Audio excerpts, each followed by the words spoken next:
Welcome. And Baruch Ata Adonai Eloheinu Melech Ha'olam Asher Kitshanu b'mitzvotav v'tzivanu la'asok b'divrei Torah. Amen. Sure, where I need to be. Here we are. Good.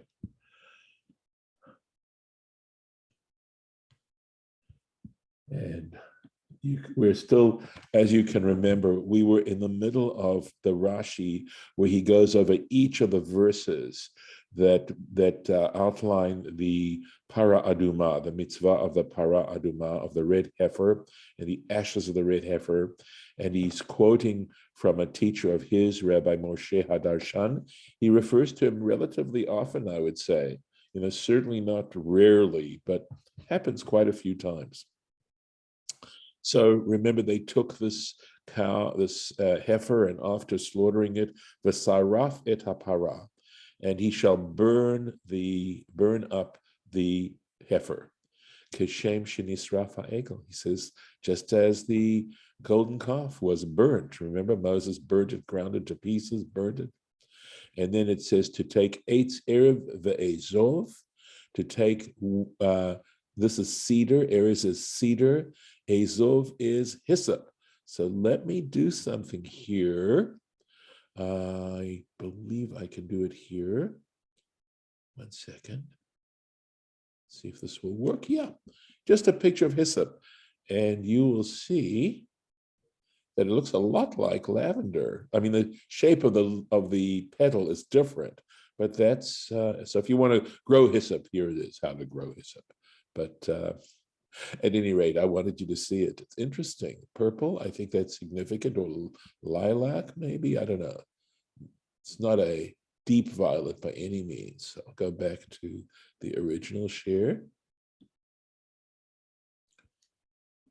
Maybe it's called periwinkle. Really, I didn't see that. You can. No, the color. Oh, I see what you're saying. The color periwinkle. Yes. There was also, oh gosh, if it comes to me, there was also another color that looked a little bit like that. That was a sort of blue, but it had a different name to it. Oh, well. Uh-huh. I wish I could remember. It was sort of this wonderful name. At any rate, he should take cedar and hyssop, ushni tolat, which would be scarlet thread, now, or scarlet material.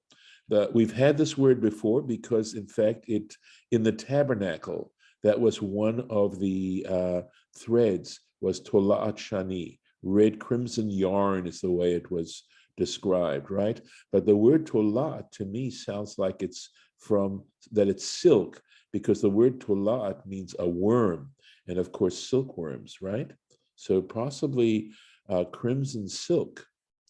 Shlosha minin halalu, these three species or types, keneged shloshet alfei ish, that corresponds to the 3,000 people, shenaflu ba'egel, that perished in the incident of the golden calf. The erez, and a cedar, hu hagavoha mikol ha'ilanot. So I guess back in the Middle East, the cedar tree, he says, is the tallest, Palo Alto, huh? So tallest of the trees from all the other trees. The Azov and hyssop, namuch mikulam, that is the lowest one of them. Siman hagavoa shenitkaeh.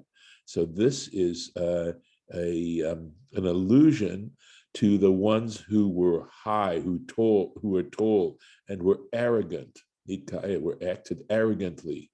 V'chata, and who sinned. And who sinned. This is an indication to someone who is tall and arrogant and sins. Yashpil et atzmo, he should lower himself. He should humble himself. Ke'ezov v'tolat, like hyssop and this, like a worm, so that he achieves atonement. That it takes a removal of the arrogance and the humbling of oneself as part of the process of atonement. Lemishmeret, something that would be kept, right? Kamo shepasha ha'egel, pesha, sorry, it's pesha, as the sin, and it's of course pesha has to do with rebellion. That's the meaning of this word, right? There's chet, which is unintentional sin. There is avon, which is intentional sin, and pesha, which is sin out of a sense of rebellion against God. So, kamoshe pesha ha'egel, that the rebellion associated with the sin of the golden calf, shamur ledorot, it is saved up for future generations. Lepur anut, for divine retribution.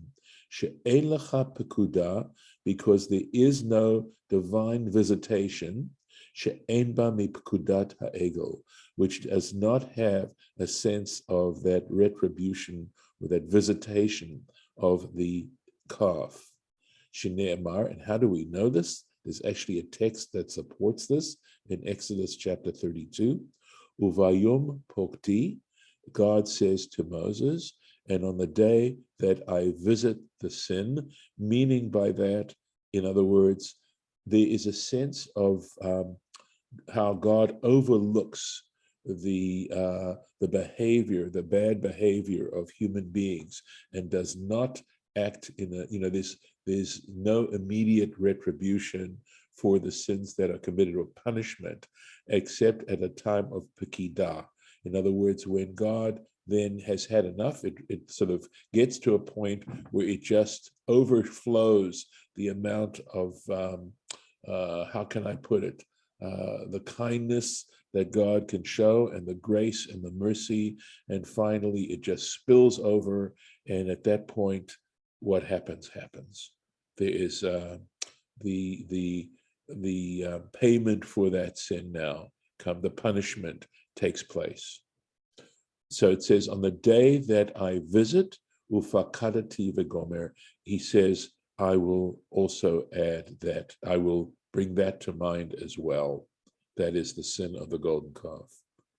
So it's always sort of there. In other words, the fact that the Israelites were not destroyed at that moment, after having received the Ten Commandments, after having heard the divine voice, they went ahead and worshiped the golden calf. And of course, God was ready to destroy the Israelites at that particular point. And Moses, through Moses' intercession, God did not do that. But God says, but nevertheless, it's there. And at that point where it's going to happen, meaning that the Israelites have they've overdone it to a point where divine retribution has to happen, it's going to happen. David, you had a question. Yeah. So what exactly does that mean if it's being carried forward effectively, right? So at the end, and however you want to look at Judgment Day, or when the Messiah comes, does that mean like there's some, I don't know, what does that mean? Like extra? Okay. Yeah. So I think what we're talking about the egel as being a suspended sentence, and just as in a suspended sentence, if you repeat the crime, at that point, the original suspended sentence also goes towards the punishment. In other words, Okay. if there's a, let's say there's a 5-year punishment for that particular crime, but the sentence is suspended, and you're given a chance to show that you're willing to overcome that, and you're not going to repeat it, and you don't repeat it, then of course it never happens at all. But if you repeat the crime, and let's say for that second crime, there's a 5-year or 10-year punishment, now you get 15 years. Okay, so we have a suspended sentence forever. That's essentially what it's saying. That's right. Yep. Continued suspended sentence. And yep. We could probably do an essay on this particular issue, because I really believe that metaphor of the golden calf is alive, well, and kicking today. So, and I'm sorry. Absolutely. Thank you. Okay. Yeah. No, thank you for getting a clarification on that. And we know that the calf itself defiled anyone, okay, who was involved with it. There's actually a tractate in the Talmud, in the Babylonian Talmud, or it's like a Mishnah, a tractate of a Mishnah called Avodah Zarah, which means idolatry, and describes the various prohibitions against idolatry. And essentially, I think it was Rabbi Akiva who said that anyone who engages in idolatry, it is metame, it defiles a person. Kach para mitamah kol haoskibo. So as we went through the halachot involved in the preparation of the ashes of the red heifer, every person who was involved in it had went through a level of impurity. But it wasn't a deep level of impurity. It wasn't tumat mate, but nevertheless they had to wash their clothes, they had to immerse themselves, and they weren't fully purified until the evening.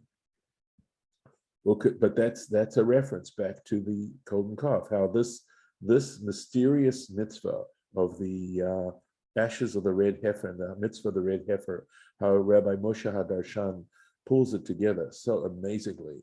Ukeshem shenit haru ba'afaro, just as they were purified. In other words, this is what you require. You require the ashes, afaro, you require the ashes to become purified, shene'emar, as it says, vayazer al pnei hamayim.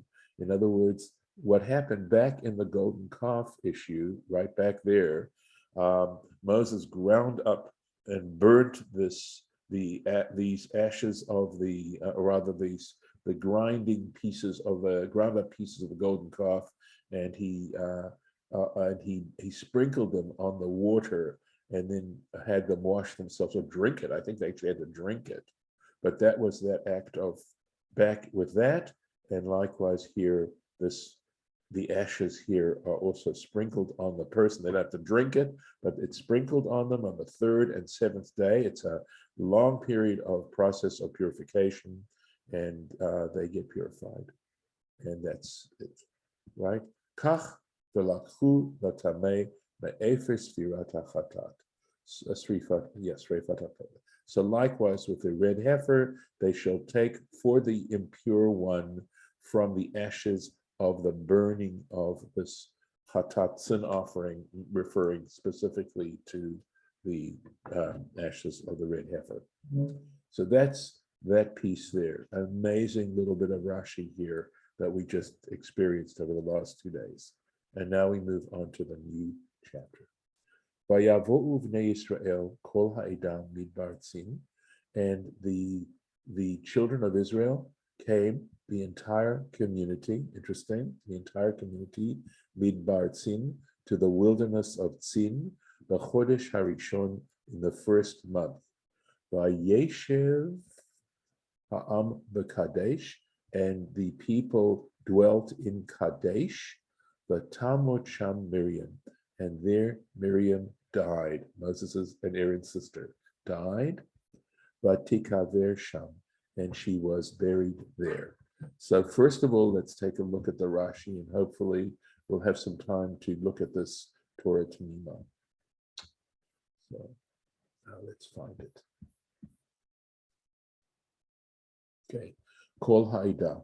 So the fact that it mentions the entire community, Eda Hashlema, he says the entire community, the Shalem, complete, Shekfar Metu Metei Hamidbar, because at this point, the ones who were to die in the wilderness had died.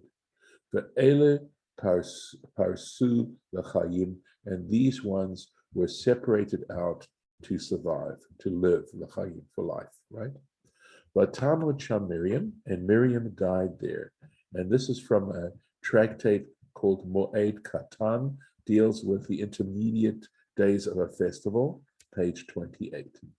Lama nismacha mitat Miriam the Parshat Parah Adumah. So the question is raised as to why this issue, this episode of the death of Miriam, follows the section that deals with the halacha of the red heifer.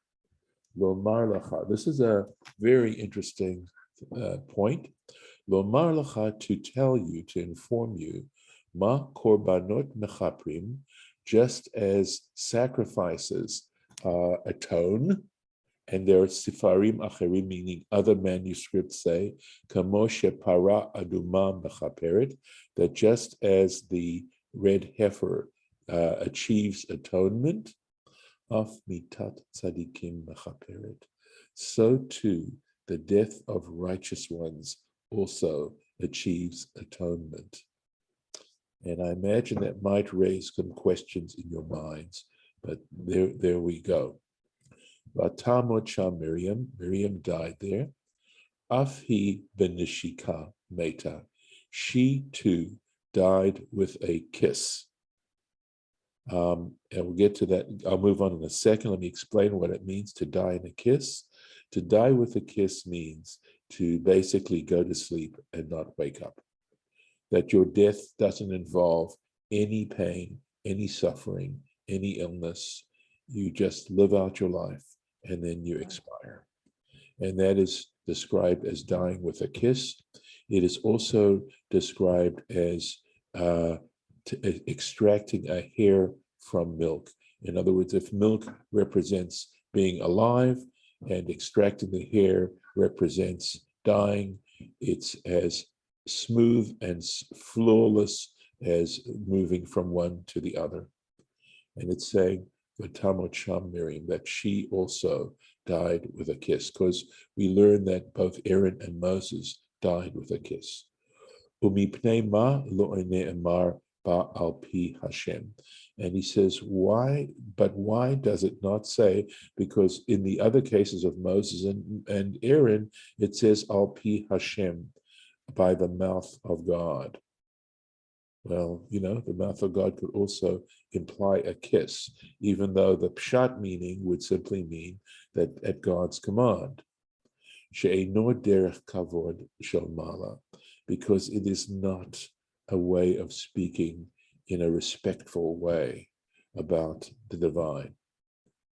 In other words, it's so interesting that the culture here feels that, and I don't know if you can relate to this, that speaking about God, who is at least metaphorically male, right, that gendered, to be kissing a woman. So that's, I think, the point that's being made here, that Rashi's trying to make. And of course, I was thinking, in a sense, that I wonder to myself if there's an element that goes in the opposite direction of Christianity, where the idea of Mary being, becoming pregnant through the divine. Yes, I see two of you have raised your hands. Please, one of you go first. I don't have the names. Yeah, please. Well, yeah. So my question was about the dying, her death, the death of a righteous person being an atonement. Yes. Does that mean for themselves, or does that like a Christological kind of concept of dying for other people? It is interesting. Yes, it's something that possibly Christianity gained from Judaism. Yes, that's the idea. Yes, that it is a sacrifice. That there is that death itself. There's some very powerful and beautiful ideas going on here about death, and how death can actually be an act of forgiveness, an atonement given. And it's a way of looking at our lives and being brutally honest with to what degree we serve out the purpose of our lives, as opposed to being somewhat self-centered. So it is definitely countercultural and not intuitive, at least within modernity. So yeah. And there was another person who raised their hands? Yeah, that was me. So my question, or my point was, yeah, I understand the point you just made about the kiss, but the other way to look at it is, or the other way that I would think about it would be like, we're all God's children too, right? And there's, right, as a sign of affection, right? Parents kiss their children, right, and it's not considered, anything, out of the ordinary in that Right. respect. Inappropriate. But Yes. yeah, it's not inappropriate at all. So I mean, I would think that would be the more prevailing. Yeah, you understand my point. I So do understand your point, and I will respond to it. And I think your question, thank you, prompts me to see this as a kiss of the mouth, basically a French kiss, so to speak. It's not necessarily a French kiss, but rather kissing on the mouth. And that would okay. be inappropriate. That would be Yeah. inappropriate. Yeah. So, Okay. That makes sense. and that, so that I think the kiss on the mouth, and that's a verse in the Song of Songs, right? Mhm. Kiss me with kisses of the mouth, that there's a special level of love being expressed in that act, a tremendous act of intimacy, even if it's not sexual. Okay. Thank you. And that's why it really wouldn't be appropriate. Yeah. That makes sense. Yeah. Not to say that thinking of one man kissing another man on the mouth is so, I mean, it depends on your personal point of view, I understand, but the question would be, is it any less appropriate or more appropriate than a man kissing a woman on the mouth? But I guess that's something for us to think about at any rate. But I do think that's the point, David, and I thank you for bringing that out. Sure. Uva Aharon Ne'emar, and with regard to Aaron, it does state in Numbers 33, Al Pi Hashem. It says, at the mouth of God. I mean, the pshat level you have to understand means simply at God's command, that at that particular moment, God had ordained that Aaron die, period. But Ela Mas'eh, in the Torah portion, Ela Mas'eh, it's at the end of the book of Numbers.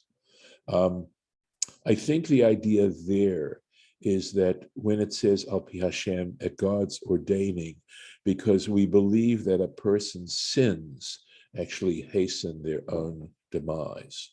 And I think the implication here is simply that it wasn't that Aaron deserved to die. He didn't. It was simply that his time was up, God had determined it, and that was that. And that's the same thing with Miriam. And the idea is that she was blameless, that she was pure. I don't believe there's another Rashi on this, and I only have a minute or two to get into the Torah Temimah, but let me do that. Let me see what I can find here. Okay. We won't have a lot of time. So this is I'm just being a little bit trying to give you the whole picture here. Midbar Tzin. Remember, it said the wilderness of Tzin. Tanya, there is an early source that says, Amar Rabbi Yossi Rabbi Chanina. So Rabbi Yossi, son of Rabbi Chanina, said, Hu Midbar Tzin, that we just referred to, Hu Midbar Sinai. It's also the wilderness of Sinai. V'lama nikra shmo Midbar Tzin. And so why is the Torah referring to the wilderness of Sinai? Why doesn't it just say the wilderness of Sinai? Why does it refer to it as the wilderness of Tzin? Could be confusing, right? Shenitztavu Yisrael alav, that the Israelites were given commandments regarding that in that place. And this is the reference in Tractate Shabbat, page 89 on the A side of the page. And let's take a quick look at here. There's an aleph here, which refers to this area here. And there are going to be two Torah Temimahs that I'm going to want to do with you ultimately. This is fairly short, so I'm going to take my chances and do it with you. HaKavanah, what's the point being made here? Shenitztavu Yisrael et HaTorah alav, that in that wilderness, the Israelites were commanded with regards to the Torah. They were given the Torah in the wilderness of Sinai. Ach lo yadati, he says, but I don't know, I don't understand. Echa merumaz b'hamilat tzin. He says, where does this word tzin, right, suggest inyan tzivui? The word to be commanded is tzivui. Where is the connection between the word tzivui and the word tzin is what Baruch HaLevi Epstein is asking. I don't get it, he says. Why would he make that connection? Fululei mistafina, and he said, were I not afraid of misleading, is what he means. Mistafina means to be afraid, right? Of misleading. Hava amena, I would say, de ta'ut sofrimhu, that actually it's a scribal error. And here he goes. V'tzarich lomar, and the right way, in other words, if it weren't for the scribal error, it would have said, shenitztainu Yisrael, that the Israelites were distinguished, alav, made distinguished in this wilderness. Here is an example of what makes Torah Temimah so exhilarating and so brilliant, okay? His encyclopedic knowledge, right? So he's not certain is what he's saying. He's not certain that this is a good explanation, but he still wants to suggest it, and that the word Tzin and nitztainu is definitely connected. And of course, saying they were made distinguished, he wants to support it. He says, "V'retzono lomar," and the purpose of this comment of Rabbi Yossi bar Rabbi Yehuda, okay, is, if I got that correct, okay, she'al yedei kabbalat haTorah, that in receiving the Torah, in accepting the Torah, huvdalu, they were distinguished. They were havdalah, right, to separate. V'nitztayunu, and they were distinguished in the other connotation of the word distinguished, right? Misha'ar ha'umot, from the other nations of the world.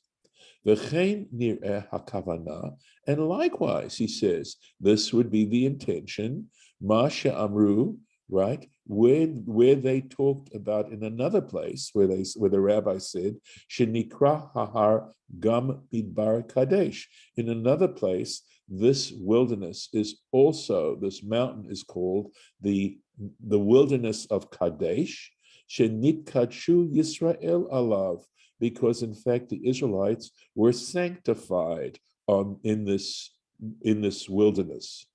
V'hainu gamkein, and likewise, similarly, he says, me'inyan prishut v'havdalah, and likewise, that word nitkadshu has the association of separation and distinction. Ukelashon nusach habracha, and that's one of the meanings when we make our bracha and say, Asher kitshanu b'mitzvotav, that when this word who sanctified us by his commandments, of course, even in English, is sort of a vague, hard to understand expression. And here he's saying that what it really means is who distinguished us through his commandments. And of course, you know that fairly recently, I came upon the idea that it means who made us significant through his commandments. And this is where I'm going to leave it today. And it's so delightful to tell you that, of course, that if God helps us and we get through all the Rashis on the Torah, we'll be able to go back and take a look at the Torah Temimah. There is no end to this process. It could take many lifetimes to read all the Torah that there is. And I'll stop right here.